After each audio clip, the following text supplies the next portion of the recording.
Hi, this is Daniel Patrick Brennan. This is the Wine is Food podcast, and I am sharing a microphone with Emily Hodson Pelton That's me. in Virginia. My first interview in the United States is in the up-and-coming wine state of Virginia. And what wine region are we in? Monticello wine region. Monticello AVA.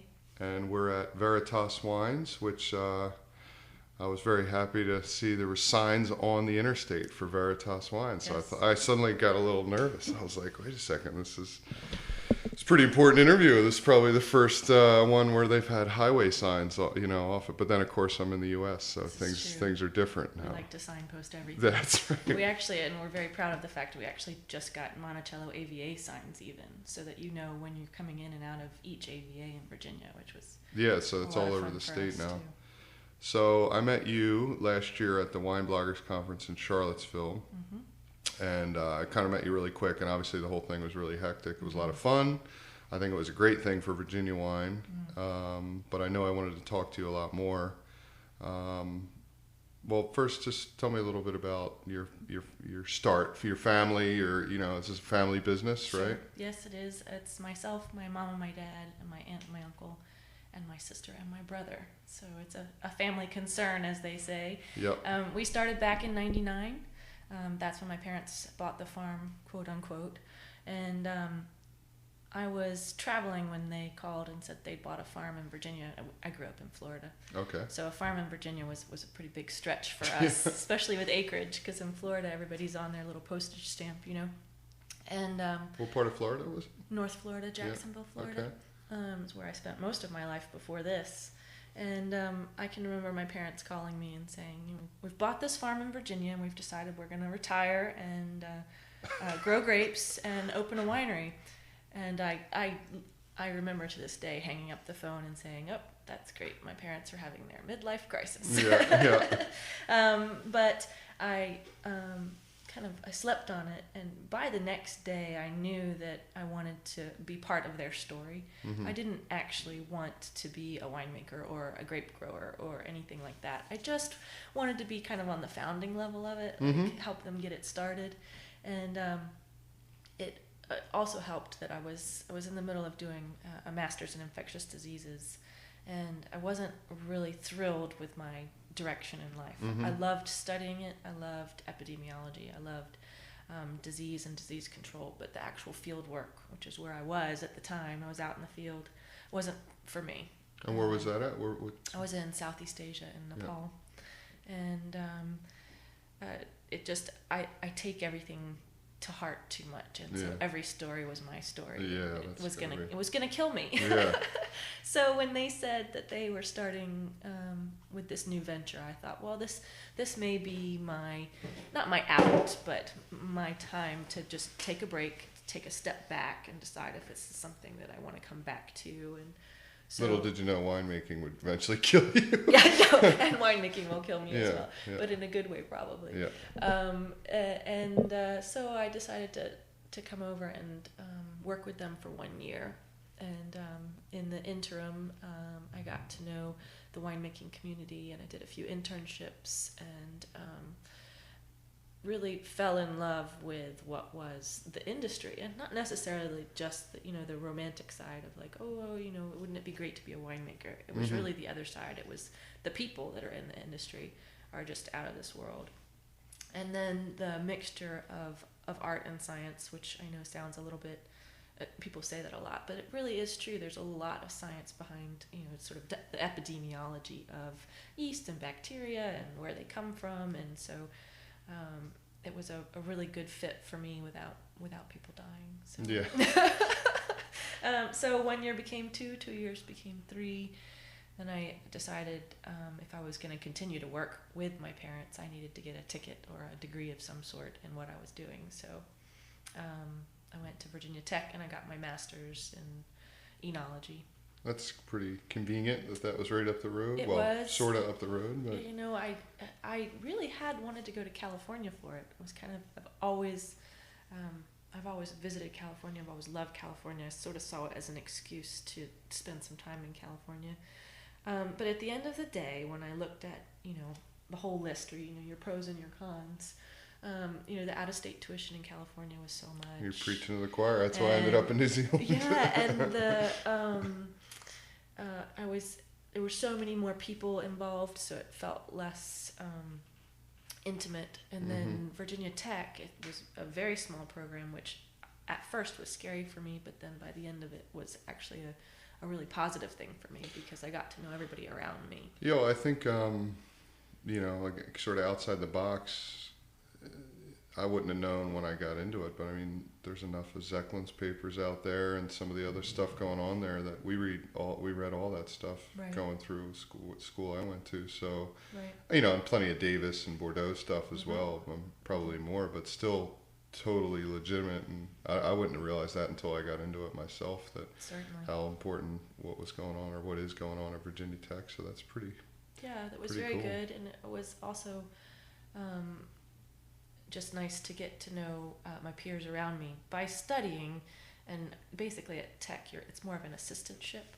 So you go around with the state enologist, and so I got to meet all of the winemakers in the area. So it was a nice. And I went to a Tech as well, so I get you. It's a lot more hands-on too, and there's a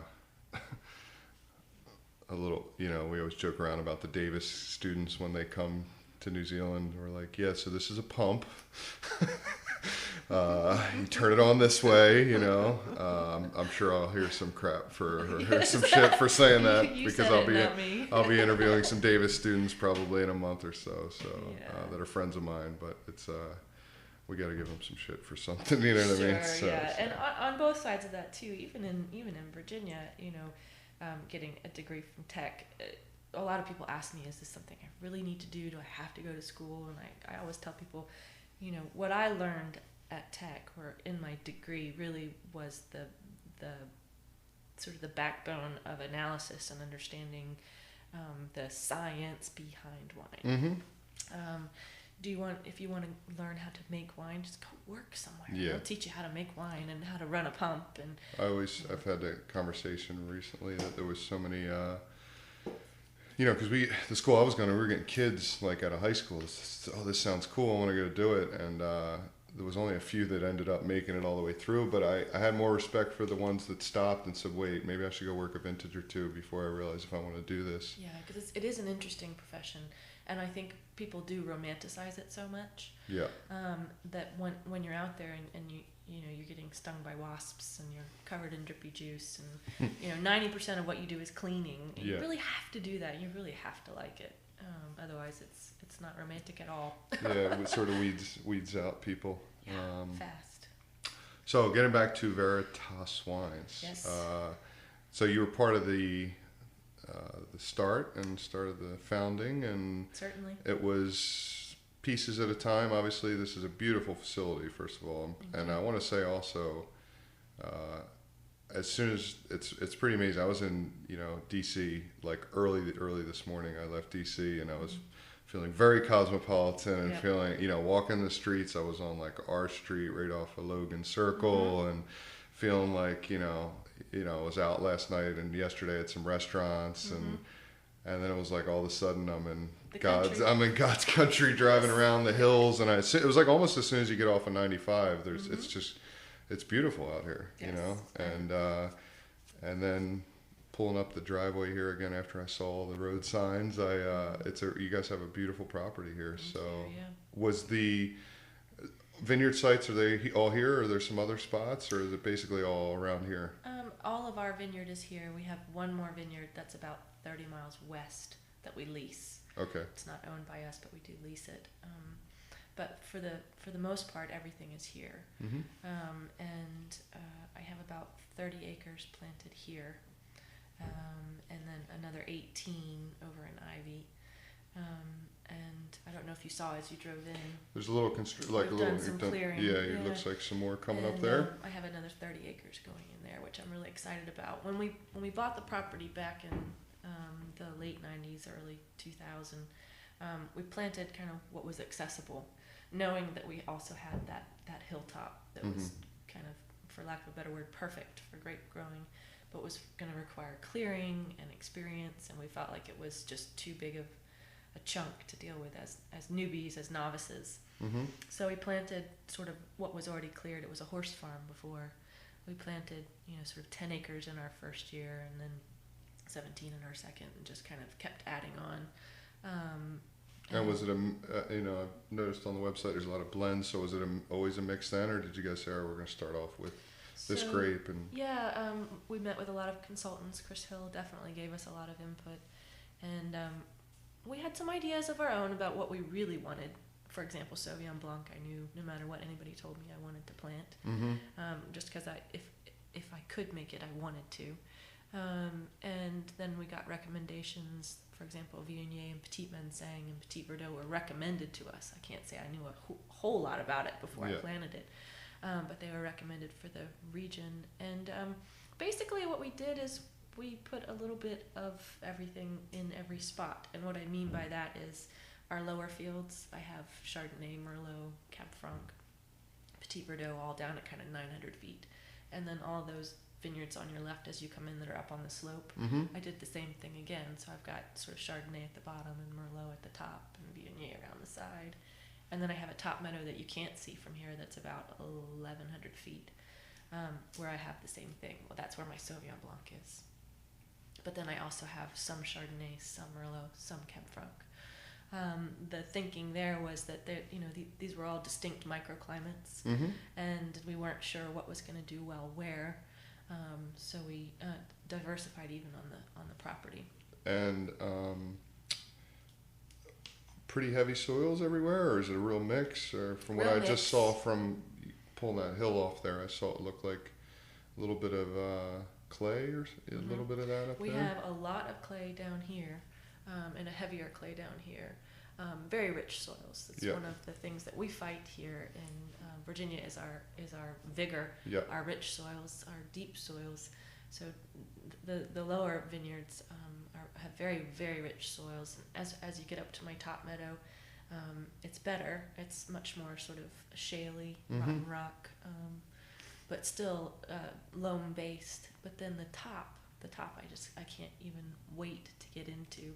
There is clay, but it has a lot of the rotten rock, the broken down sort of schisty soil in it as well. And because it's up on that knoll, kind of, we have beautiful drainage. And do you guys ever get frost issues around here? I didn't even think of that till just now. Knock on wood. I did in 2007. Okay. That was my last frost. But that wasn't a frost really, it was a freeze. We had 3 days below 29. That's 3 nights in a row. And I usually bring in 22 tons of Chardonnay, and I brought in 4. It was one of those kind of years. And but other than that, I get a little bit here and there. I get more towards Charlottesville than I do here on property, but obviously the audience can't see it, but we have a lot of slope to our property. Our relative elevation is great because everything kind of drops down into the valley or down whatever. And out. Yep. Down and out. Good. So that's helped us a lot, and that was beginner's luck. I tell you that much. And so the varietals again that you guys grow here, I wrote them down. If you want me to, sure. If I forget something, let me know. Well, you do what I saw was a Chablis style Chardonnay. I do. A Viognier, which we're doing a lot of in New Zealand, and I think it's a great varietal. I love and Viognier. I'd say the styles range a lot in New Zealand.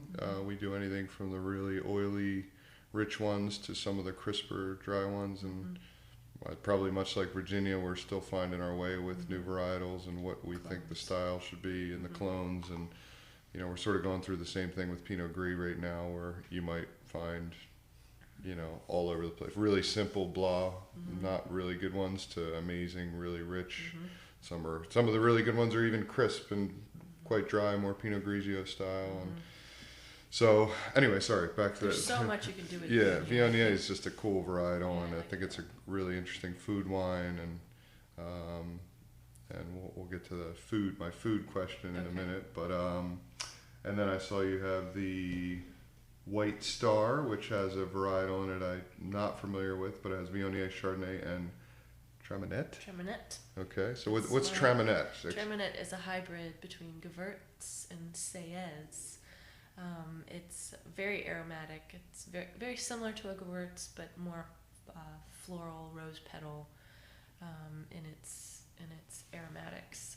So that's got to be a pretty aromatic white then. It is, and it goes in my White Star, which kind of makes it more fruity and more accessible to people. And then it also is the base of my dessert wine, my Kenmar.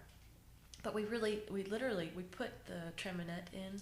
It's along the roadside in all our low-lying spots. We really put it in so that if we ever did get frosted or if we had problems, like that we had a hybrid along the roadside as you drive in, so we didn't have like plants missing and things like that. Yeah. I don't think we really knew what we were going to do with Treminette, but I've enjoyed it in the ice wine. It's a very unique grape. Yeah, sounds like it. It is, yeah. And then Excuse me. Petite Manseng. Petite Manseng. I gotta say, I don't Petite know much Manseng about is that. an anomaly. I'm still learning how to make Petite Manseng. And what I mean by that is Petite Manseng is the tiniest little grape you've ever seen. And it is a very high sugar, very high acid grape. Okay. And which is great for Virginia.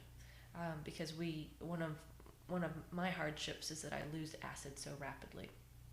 Hot evenings, hot days. And Petite Manseng, for example, in 2010, I was waiting for the acid to come down because the acid was so high. So I was still at like 11, 12, 13 TA, but I was up in the 20s for bricks, 24, 25, and I was like, I was right there at 24, and I was still at 11 TA, and I was just kind of pulling my hair out. I'm not sure whether to just take it all the way to a dessert wine or pick it with that much acid, which I've always been hesitant to do. And I should just let it go and have it be a dessert wine, but I already have that kind of built with the Kenmar, so I didn't want two dessert wines, a Petite Manseng and a Treminette. So I try and do the Milieu that's sort of slightly off dry. I'm always aiming for like 2 or 3% residual sugar natural on the Petite Manseng, but it's always rocking in at like 28, 30, 32 bricks. Now, is that something that you think, with Virginia sort of becoming this up-and-coming wine region, that it may not be a bad thing to have some wine with some residual in it and sort of open up to more people and maybe not be, and I'm saying that you are or anything, but maybe not say, oh, we're only going to make dry wine and this and that, and say, well, no, we're going to try some different things for different people. And Sure, yeah. I think it's a nice way to go. Also because I prefer, and I hope I don't offend anybody, but I prefer Petite Manseng versus Vidal as a grape, as a wine. So Petite Manseng will afford us the same thing that we can do with Vidal. It's a little bit less management because it has such good high acid. It hangs well, and we don't need to spray as much. So is it an American clone? Petite Manseng? Yeah. Or no, it's from Jurançon. It's Vitis. It's vinifera, yeah. And but Vidal isn't. Vidal is a hybrid. Because I actually work for a winery in New Zealand, or I used to, called Vidal, Vidal. And I was telling them, I'm like, that I think that's a grape in the U.S. You're gonna have struggle to sell it, and they and in fact haven't sold it in the U.S. and probably for that reason. And Vidal here is kind of used as a base, as you were saying, for what I call more user-friendly wines, slightly sweeter, softer, which we can do with Petite Manseng as well, and also have it be a vinifera, which I'm not a vinifera snob, but I do prefer it in wine. Sure. I haven't had many foxy wines that I've been into that much, but I'm willing to try. If you told me definitely check something out, I would. I did write it actually down. It's from I wanted to ask you, Southwest France. Yes. What is it? Jurançon. And really close to Pyrenees in Spain, right? One of the most beautiful places I've ever been in the world. Yeah, I'd like to go there. And part of the reason we planted Petite Manseng, I went on a study trip organized by Dr. Zoecklein, and we had already done our first planting, and we went to the Jurançon sort of in between, and when I got back I knew I wanted to plant Petite Manseng as well. And it was on our list. People were already planting it. It's not like I invented, Petite Manseng in Virginia, but it was certainly being there and seeing their growing conditions and what they have. And they have Petite Manseng and Gros Manseng. And the Gros Manseng is too tight for Virginia. Gros is just like this big, fat, sort of Sauvignon Blanc-ish grape. tight clusters. So that wasn't a good fit for us. But the Petit Manseng is crazy. It's crazy. Yeah. Mm-hmm. I want to go. Yeah. I want to go check it out. So Kenmar is your blend? Is that what it is? Kenmar is my ice wine. Kenmar is the Treminette. Mm-hmm. And I oh, it's these little bottles. Yes, here. these little bottles. Yes. And Sorry. It's okay. I freeze these grapes and I do a cryogenic extraction, which is nice. Actually, I like that I don't have to make that wine along with all the others because ice wine, it's such a slow ferment. It requires so much attention, with the high sugars. I do that in the winter in January or February. Oh, speaking of interesting process, I want to say that I'm very envious of your tank space and space in the winery here. I think what a lot of people, like we have a lot of, certainly some Europeans, but a lot of Americans who come down to New Zealand to do harvest, and some of them are amazed at the tiny wineries and the, marginal equipment. And there's some wineries, don't get me wrong, there's some wineries that are totally state-of-the-art, giant, massive plants, Right. Particularly in Marlborough and some of the, Constellation brands and stuff that are around Hawke's Bay. But, there's also like Vital, for instance, that one winery I was talking about is really old school. Everything's on stillage, so we hand lift all our barrels, stack them 3 high, and people are just... I think I did that one year. Yeah, people are just pretty like... no, there's got to be another way. Yeah, so that's one good thing about Unison putting in the bottling line is we are going to have a forklift finally. That's so, good.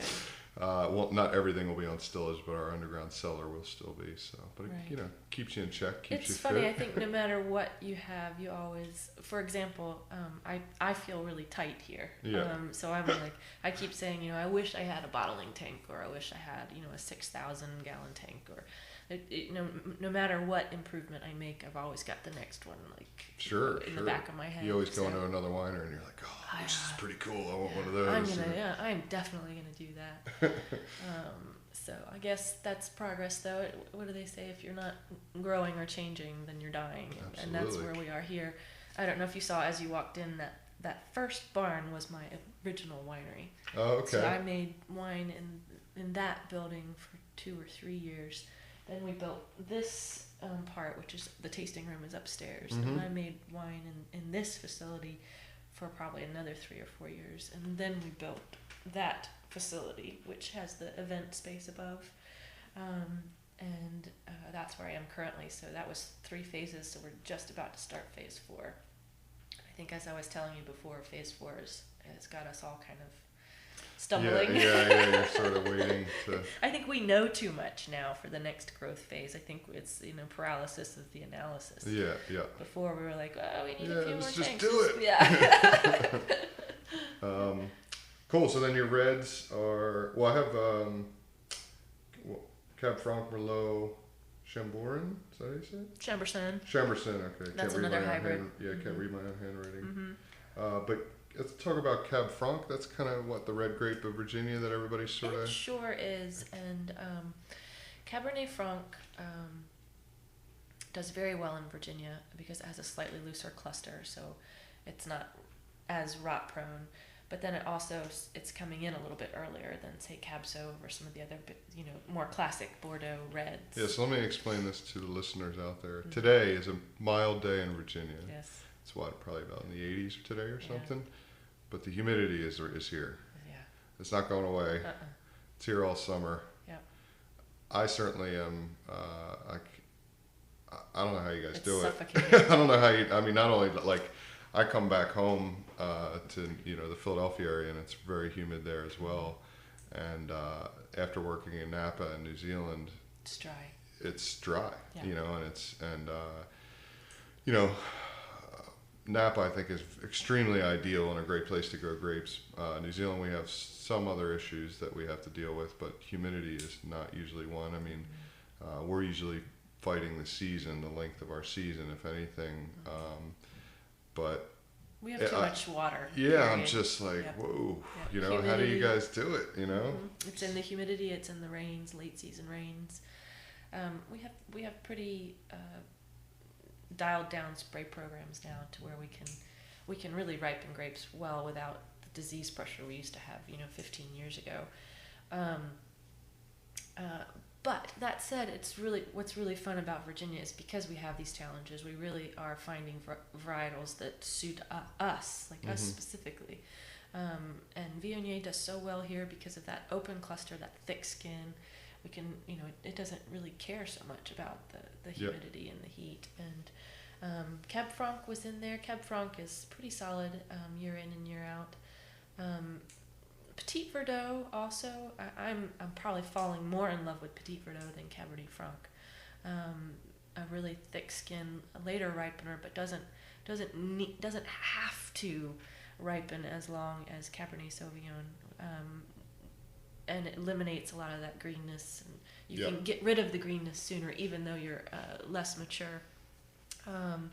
So what are you guys normally harvesting out as far as sugar level for, say, 24? Yeah, you're looking for that 24. Yeah, 24-ish. In 2010, we had a really compact harvest, really hot, really dry, and you were seeing easy 24 into the 26s, the 28s, and I watched my colleagues kind of fight with it because it's riper, get it riper, but I'm always really shy of alcohol in my wines, and so I was picking a little bit earlier than my colleagues, and it'll be interesting to see how my wines age out compared to my colleagues in the same region, but I'm still glad I did. I'm still glad I didn't get so hot. Yeah, I think alcohol's the one issue, but then you got to watch the flavor, so you were always watching that, and great if you can get it that high, but if the flavor drops out and the acid drops out, and you get into those dried fruit, more of the dried fruit aromas, more and less. I really do. I'm aiming for fresh fruit and vibrancy in my reds. And, there is that fine balance between the tannin maturity and that beautiful fresh fruit quality. So I try and do both. I won't say on every field, but for example, my Wingfield Merlot, I always bring in 2 steps. I always bring in what I call my first pick, which is the lower portion, and then the second pick. And the first pick is usually 2.5 weeks before the other one. The early pick just really building in the freshness that I love. And the later pick building in the tannin maturity and give you some blending options and stuff. That's good. Love to do that. So going back to one of the first things we talked about, which was the bloggers conference last year. Sure. Again, I wouldn't have known a thing about Virginia wines if that wasn't that. Have you seen or felt any heat from that in the past year, or is it just kind of too soon to tell, or did you? We certainly. I mean, I thought they did a really good job of being, presenting Virginia wine, but also not being pretentious or anything. Just like, this is what we're doing, this is what's going on, and I certainly felt like most people there that that Virginia did a good job of doing it. Charlottesville was a great town to do it in.